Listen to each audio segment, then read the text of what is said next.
वडोदरा शहर में मेट्रो का काम जारी है और किसी भी नागरिक को किसी तरीके का कोई नुकसान ना पहुंचे उसका खास ख्याल रखते हुए मेट्रो का कार्य किया जा रहा है।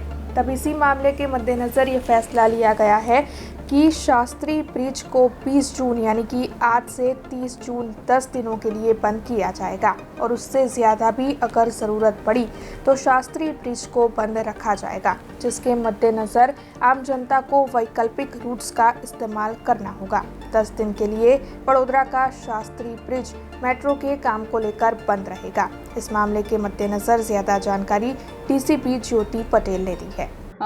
મેટ્રો રેલનું ના કામના અનુસંધાને L&T જે આ કામ કરી રહ્યા છે એમની રિક્વેસ્ટના આધારે શાસ્ત્રી બ્રિજ 20 તારીખથી એટલે આજથી લગભગ બપોરથી બંધ કરીશું તો 30 તારીખ સુધી અથવા તો એમનું કામ જ્યાં સુધી પૂર્ણ ન થાય ત્યાં સુધી જાહેર જનતાની સલામતીને ધ્યાને રાખીને મહેરબાન સીપી શ્રી તરફથી એક જાહેરનામું બહાર પાડવામાં આવ્યું છે, જે અંતર્ગત પંડ્યા બ્રિજ ઉપર કોઈપણ પ્રકારનો વ્હીકલ જઈ શકશે નહીં। ફતેગંજ બ્રિજથી બંધ થશે ને પેલી બાજુ અટલ બ્રિજથી બંધ થશે, એમ શાસ્ત્રી બ્રિજ ઉપર કોઈ પણ વાહન જઈ શકશે નહીં।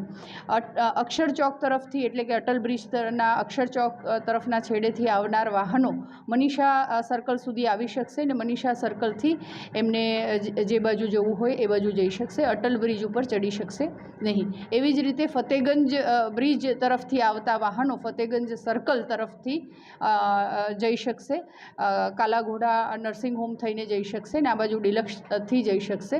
એ લોકો કોઈપણ પ્રકારના વાહન પંડ્યા બ્રિજ ઉપર એટલે કે શાસ્ત્રી બ્રિજ ઉપર જઈ શકશે નહીં। अब खबरों से लगातार अपडेट रहना हुआ आसान। BRG न्यूज आपके मोबाइल स्क्रीन पर। आज ही BRG न्यूज की mobile app Google play store और ऐप स्टोर से डाउनलोड करें और खबरों से लगातार जुड़े रहें।